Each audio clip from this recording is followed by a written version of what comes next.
जय राधा माधव कुंज बिहारी, जय राधा माधव कुंज बिहारी, जय गोपी जना वल्लभ गिरिवरधारी, जय गोपी जना वल्लभ गिरिवरधारी,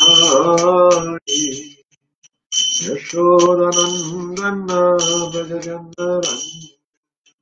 यशोदानंदन भज जन श्रीरावणचारि श्रीरावणचारि, राधा माधव कुंज बिहारी, राधा माधव कुंज बिहारी, कृष्णा हरे कृष्णा कृष्णा कृष्णा हरे हरे, हरे राम राम राम हरे हरे, हरे कृष्णा कृष्णा कृष्णा हरे हरे, हरे राम राम राम हरे हरे, हरे कृष्णा कृष्णा कृष्णा हरे हरे, हरे राम राम हरे हरे, हरे कृष्णा कृष्णा हरे हरे, हरे Ram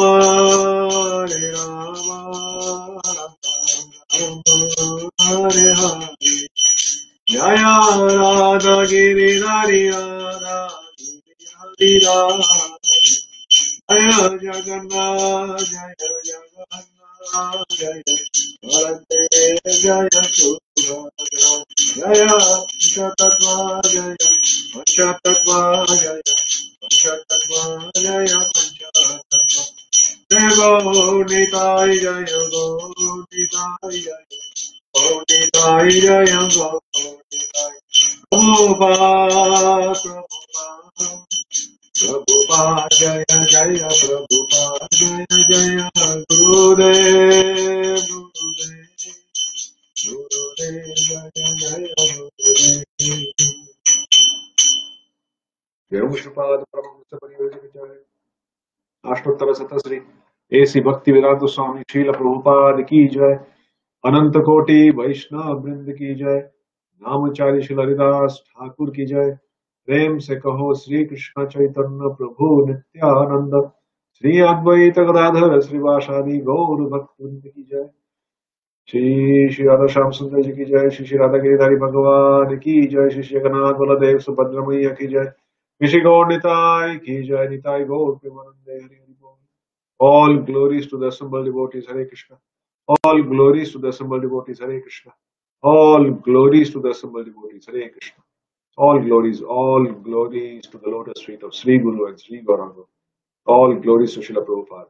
All glories to Srila Gurudev. Om Namo Bhagavate Vasudevaya. Om Namo Bhagavate Vasudevaya. Om Namo Bhagavate Vasudevaya. Narayanam namaskritya naram chaiva narottamam devim saraswatim vyasam tato jayam udirayet nashtaprayeshu bhadreshu nityam bhagavata sevaya bhagavate uttama shloke bhaktir bhavati naishtiki. Gandharaj Srimad Bhagavatam ki jai, Krishna Bhagwan ki jai, Nitai Gaur Premanande, Hari Hari. Hare Krishna, and welcome to another session of our evening Krishna Katha. Today we will continue hearing and discussing the sequence of events that happened after Kamsa. He came back to his capital and brought along with him a huge amount of allies, all the demons, the best known demons of the time, the best known asuras of the time. They all became his allies. Most of them on account of Kamsa actually defeating them and making them do work or serve him till they are alive. So we saw last time how he entered Mathura with a whole gang of these demoniac people, and citizens in general. They were extremely worried and concerned about the increasing strength and power of Kamsa, who was actually a prince at that point of time, ruled, uh, which was actually ruled by Ugrasen, and Kamsa was his son. But with this latest allies that he had made and the power and the strength that he had exhibited, it was evident to people that he is actually the real king and Ugrasen is just a namesake. So this is where we last time left off, and we will continue and see how the things unfold from this point of time.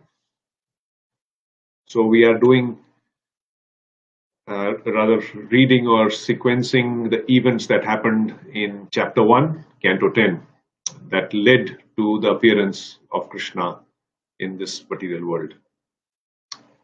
So while all this was going on in Mathura, in Vrindavan, it was a very prosperous place, and we saw how Nanda was obviously crowned the king, in spite of him being the middle of the 5 sons of the previous king. And he ruled very well. Vrindavan was extremely prosperous, but internally Nanda Maharaj and Yashoda, they always had a feeling of sadness in them. So their rule was good, the citizens were happy, but they themselves had a feeling of incompleteness. And because of this sadness that they experienced, even the citizens of Vrindavan, although they had nothing lacking in them, but because they saw their king or they sensed their king being sad all the time, they also experienced that consciousness of being sad. It is said that actually in Vrindavan, it is the consciousness amongst the inhabitants of Vrindavan is called a shared consciousness. So if something is affecting one person there, one devotee there, then other devotees, they automatically can sense that, or they develop a similar kind of consciousness, and together they help each other, cooperate with each other, and try to serve the Supreme Lord in the best possible way. So Vrindavan consciousness is also referred to as the shared consciousness. So Brajavasis, when they saw or when they realized that their king was sad, they also started taking up vows. They started performing sacrifices. And they also knew that Maharaj Nanda just didn't want an ordinary son. He just didn't want any son. He wanted a son who was not under the laws of karma, but who actually controls karma. So it was not an ordinary child that could have fulfilled that desire of Vasudev, of Nanda Maharaj. So knowing well the residents, they performed austerities. They took up vows and sacrifices. And Nanda, while he was in that state of experiencing some amount of sadness, he used to visualize a dark, beautiful child with petal-like eyes, and it was not his own concocted ideas or thoughts. He actually, um, began to feel that that vision that he had of this child was not his own thoughts, but it was kind of put into his mind by some higher authority. He could feel that, and that feeling itself made him blissful whenever he got those thoughts or whenever he had those visions. So when he had those visions, he knew that there's something good is going to happen. So he told his wife Yashoda that together they should perform some austerities. Why? So that they can serve the Lord and please him. So one thing we understand from here, from both from the Brajavasis and from the decision uh, Nanda Maharaj took with Mother Yashoda, is that the best way to serve the Lord, to please him, is to perform some voluntary austerity. So what did they do? They jointly underwent a severe austerity for a year by observing the Dwadashi vow, both of them collectively. So for 1 year, they did that.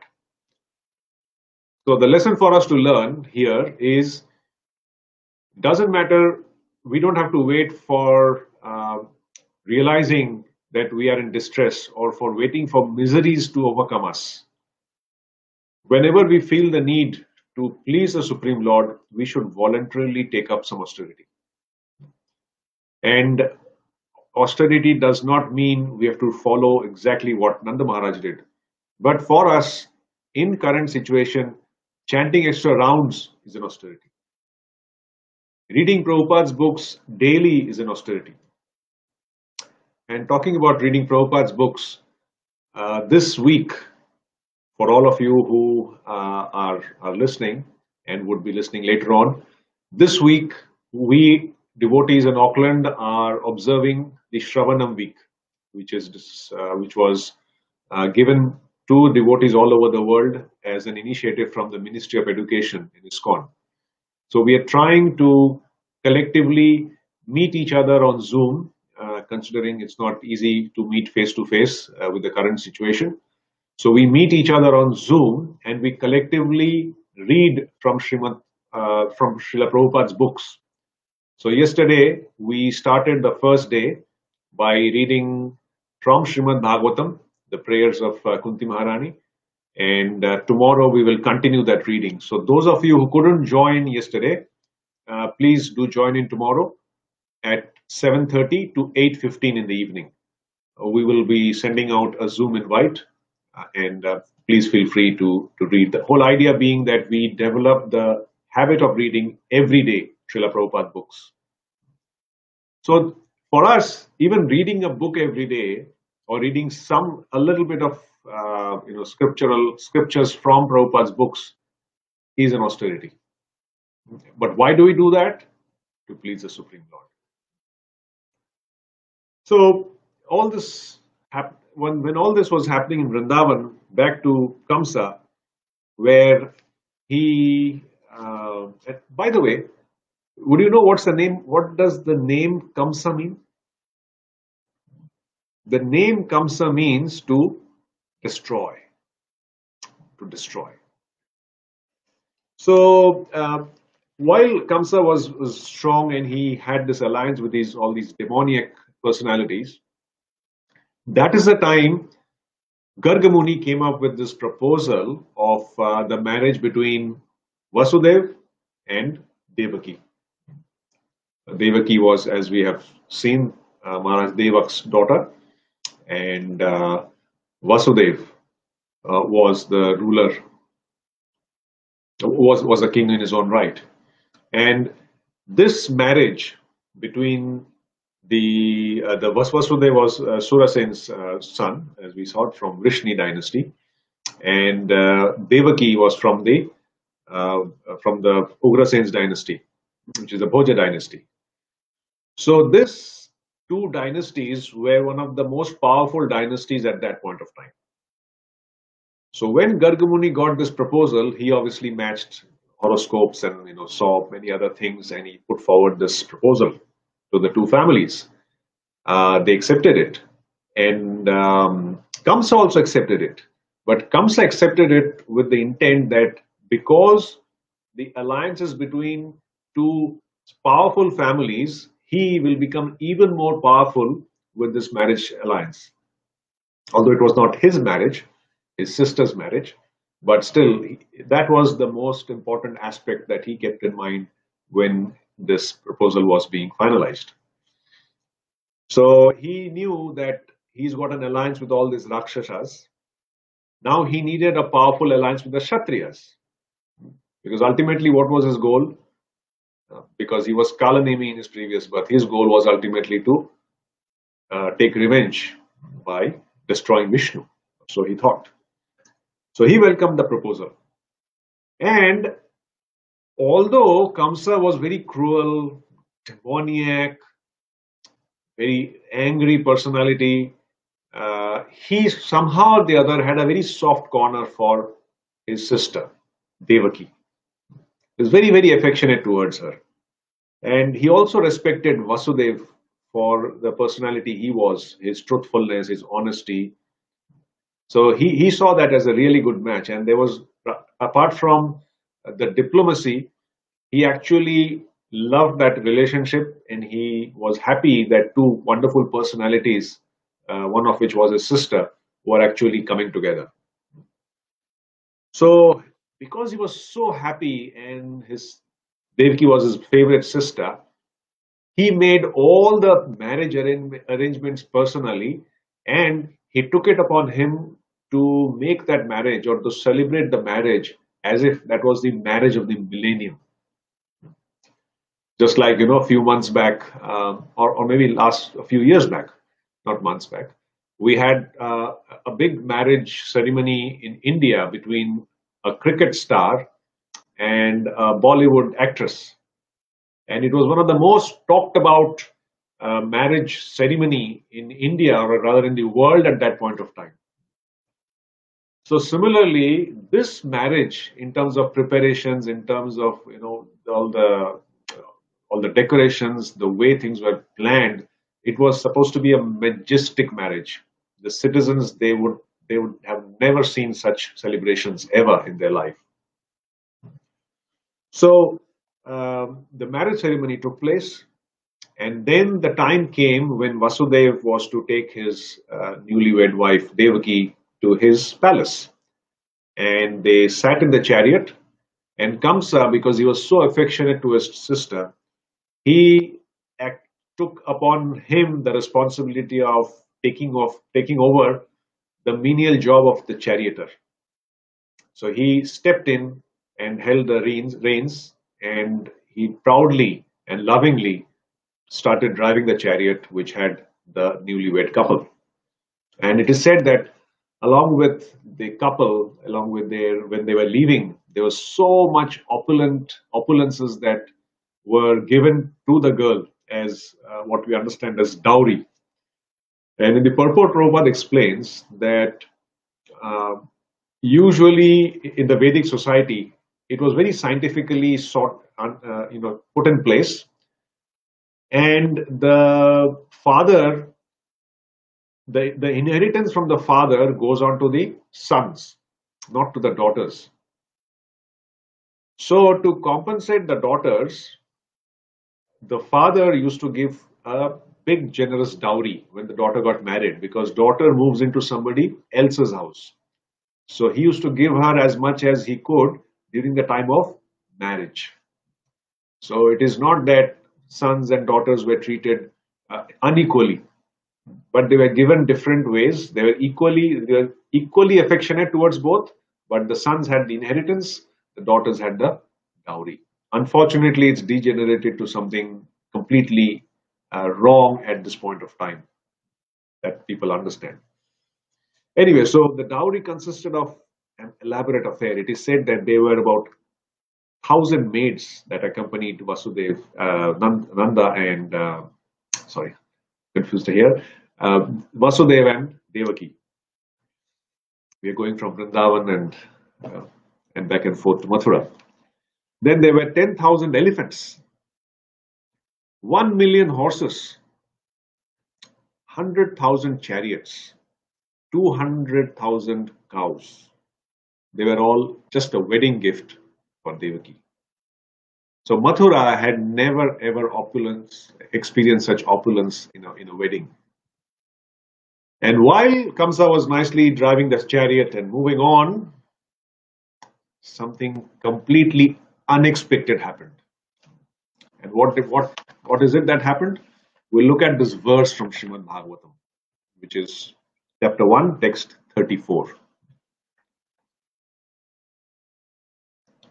Pati pragrahinam kamsam abhasyaha sarirava asyastvam ashtamo garbho hantayam vahase abudha.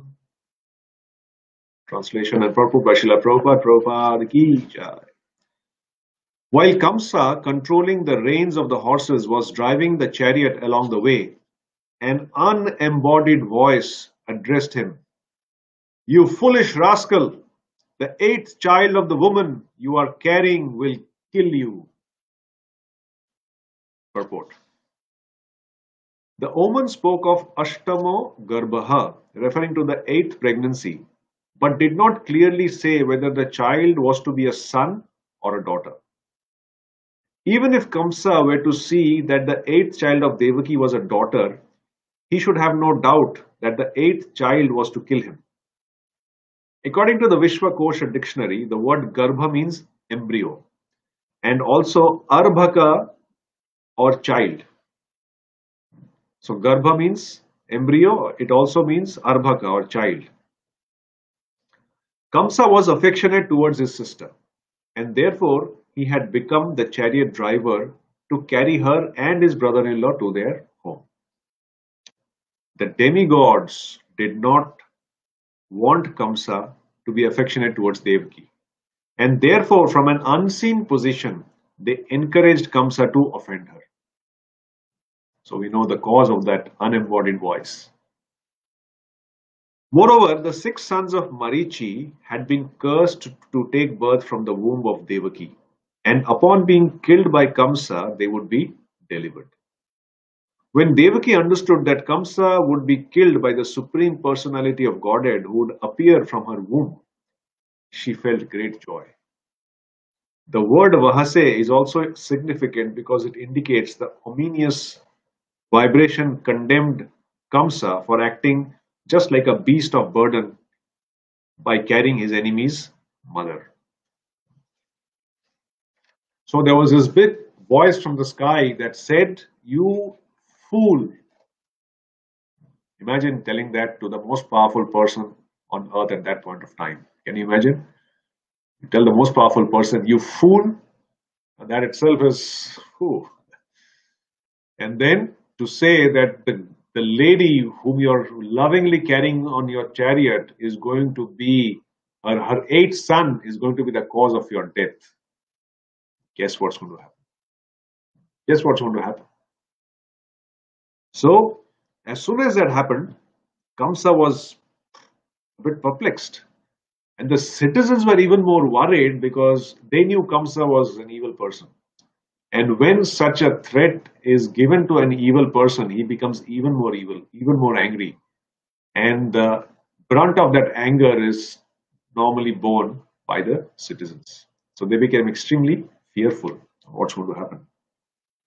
So Kamsa was extremely bewildered. He was, simultaneously angry and upset and fearful. All these different emotions overcame him. He perhaps wanted to kill the announcer who said this, but he couldn't see who it was. It was unembodied. So he was extremely agitated. So he thought that he can't, somehow or the other he has to avoid his death. So the best way to stop his death was to stop the cause of the birth of the one who would be the cause of his death. And that person was standing in front of him, his own sister. So as soon as those thoughts came to him, and he became fearful for his own life and he wanted to protect himself, he immediately threw the reins, got extremely agitated, angry, took out his sword, and grabbed his sister by her hair and pulled her, and was on the verge of, he took the sword and kept it on her neck just with the intent of finishing her off. So can you imagine what a scene it was? From being a brother who was dutifully carrying his sister lovingly, just on the day of her marriage, along with her husband, and driving her to her in-laws' place so lovingly, in a matter of seconds, things completely turned upside down, and he, from being the protector of his sister, every brother is supposed to protect the sister. So from becoming a protector of his sister, he became he wanted to kill his sister. So when he kept the sword on Devki's neck, one would imagine what would happen. What is the scene? Obviously, the citizens, as I said, were completely stunned. They just don't know what to do. Devki, on the other hand, as we read in the purport by Srila Prabhupada, she was, just when she heard that her eighth son would appear, and he would not be an ordinary person to have been the cause of Kamsa's death. So she knew that he would be the Supreme Personality of Godhead. And just with that thought, she was extremely joyful. And even though Kamsa held the sword at her neck, she actually had a smile on her face. She was not upset, she was not angry, she was not fearful. So just the hope that because it has been forecast, it is going to happen. And that itself gave her joy. And in fact, mentally, she was already about 8 years into the future when that eighth child would actually arrive. So that the arrival of the eighth child was so blissful that it put the fear, the current fear that she experienced, had no existence. Like it had no meaning for her. She was not affected by the current fear with the bliss that she would experience when the eighth child would be born. So similarly, as devotees, when we go through these trying conditions in life, what is important for us is to keep in mind that the Lord is always there to protect us. They're always there to fulfill our needs, and He is always our well-wisher. Suridam sarva bhutanam nyatva mam shantim richati. But Vasudeva was saying all this, and he understood that, oh, this is an emergency. This guy is going to kill his own sister on the day of her marriage. What a shame. So he understood that, and he knew how to deal with people who are disturbed, who are angry. He knew that the best policy for dealing with such people is to stay calm, composed. So he put a smile on his face, and he showed extraordinary stability of his mind, without being agitated, without being fearful. And although Kamsa was actually not a king, he addressed Kamsa and said, "O king of the Bhoja dynasty." And he said that praise is the easiest way to enter one's heart. But you have to remember, the praise has to be a realistic praise, not in Hindi there's a word called chamchagiri. It is not praise that you praise just for the sake of praising, but you just glorify somebody or you praise somebody's quality, although you know from inside that it's not a good quality. So when that is done, that is not in the right spirit, and the person you're praising also understands that. But here, what Vasudeva has shown by his own example is, even in the most abominable of sinners, there is always a good quality. There is always something praiseworthy in that person. Vasudeva identified that, and he started talking to Kamsa on that basis. So he said that you're the pride of the Bhoja dynasty, and you've defeated so many powerful, fighters. He knew that he had conquered so many demons. So you're saying that you've killed so many, you've killed so many, you have defeated so many big, powerful personalities, so much so that you refuse to fight with Putana just because she is a woman. And here you are trying to kill your own sister. There, when Putana challenged, you didn't want to fight with Putana, that she's a woman. And here you are trying to kill a woman who's your own sister. What will people think? What will happen to your reputation? So he just put it forward in a very nice way so that Kamsa could think how abominable his action would be if he did what he intended to. And he also started talking a little bit about philosophy and said, well, death is inevitable. Doesn't matter when it comes. But these advice from Vasudev, it is said that when an evil person is given good advice, it doesn't enter into his heart or head. It just makes him even more angry. So Kamsa was not at all phased. So Vasudev identified that and he thought, okay, now it's time to change the strategy. This is not working. So he took a decision that no father ever before Vasudev had taken. He decided that Kamsa's fear was from the child of Devaki. So he told Kamsa that you have nothing to fear from Devaki, so you should just leave her as she is. The harm that has been predicted to you is from her child, in fact, her eighth child.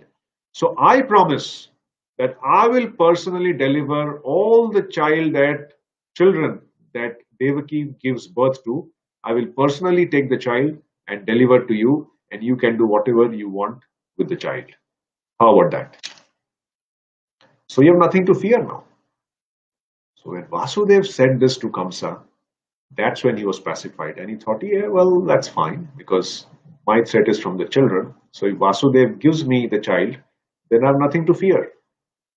And he knew that Vasudev is a man of his words, not like people of today, where they just say something and as soon as they turn from that place, they're forgotten or they don't want to remember their words. So Vasudev, Kamsa knew Vasudev was a man of his words. So if he has said that, he'll definitely do. So he thought, fine, that's okay. So as soon as he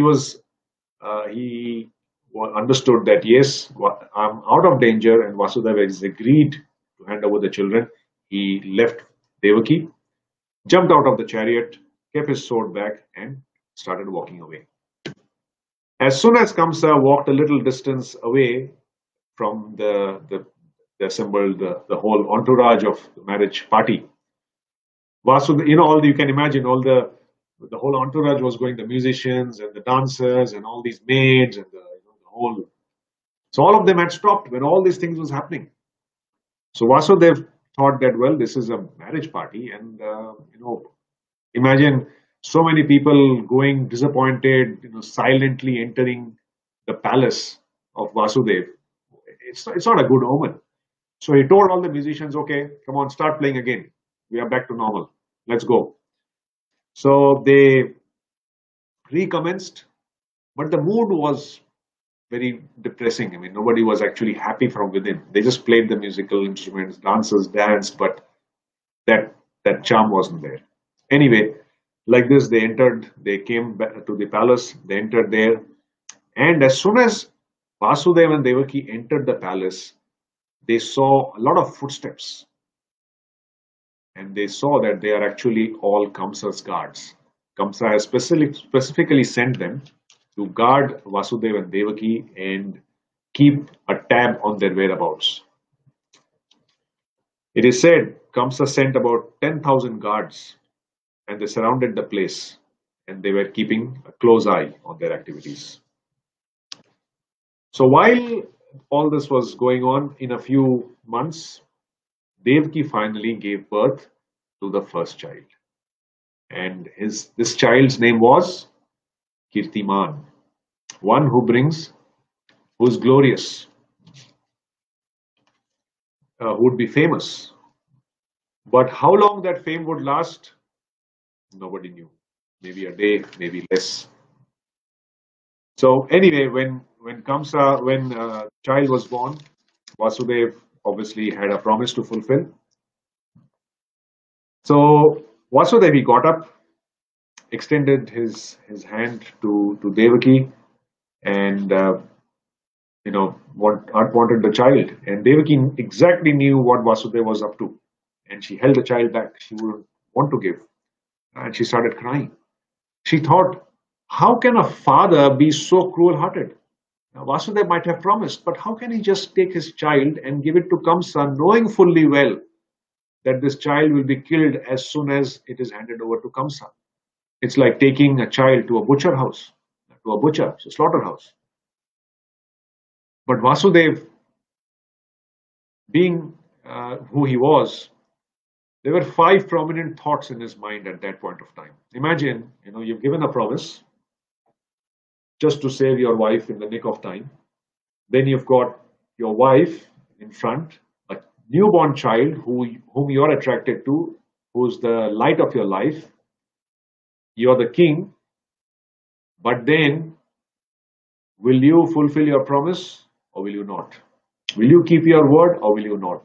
These are the dilemmas which perhaps we may not give too much importance in today's context, but this was very important then. So Vasudev had five thoughts, and it's interesting to know these thoughts. First, he thought to himself that he's given a word to Kamsa, and it is his duty to fulfill that promise at all costs. That's number one. Number two, he had complete faith in the divine will. The unembodied voice obviously said what it had to say under the instructions of the Supreme, and whatever was happening as per the instructions of the Supreme, and whatever would happen in the future would be for everybody's benefit, and he had complete faith that whatever would happen would be good, even though it seemed extremely cruel at this point of time. So his faith was very strong. Third, whatever is required to be done to expedite the birth of the eighth child had to be done. And perhaps this was one of the things that he had to do. Number four, nothing great ever happens without taking pains. No pains, no gains. So, for a higher purpose, he has to take certain pains. And number five, all this was going on was as per the plans made by higher beings. So rather than trying to think his own way, speculate on what the plan might be, he thought his job is to just cooperate.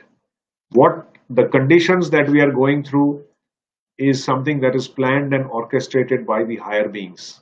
Our job is to just cooperate and move along. So keeping these five aspects in mind, Vasudev was very determined to keep his vow. And he finally had a slight smile on his face, although he had hot tears coming from his eyes out of the pain of separation from his child. So he took the child, grabbed the child from Devaki's arms, and then gave it to Kamsa. Went to Kamsa's palace and gave it to him. As soon as Vasudev entered Kamsa's palace with the child, Kamsa actually, believe it or not, how did he react? He actually smiled. Imagine a demon smiling. Kamsa actually smiled. And it is said, Acharyas say, that Kamsa smiled for two reasons. One, he couldn't believe, he was pretty sure, but he was very happy that actually Vasudev, who he knew would keep his word, has actually kept his promise of delivering the firstborn child to Kamsa. And second, Kamsa knew that that is the birth of his first nephew. So just seeing the child, adorable child, made him very happy. And he was quite thrilled at the expressions of the child. Any newborn child who's throwing his arms and legs, it's a wonderful sight to watch.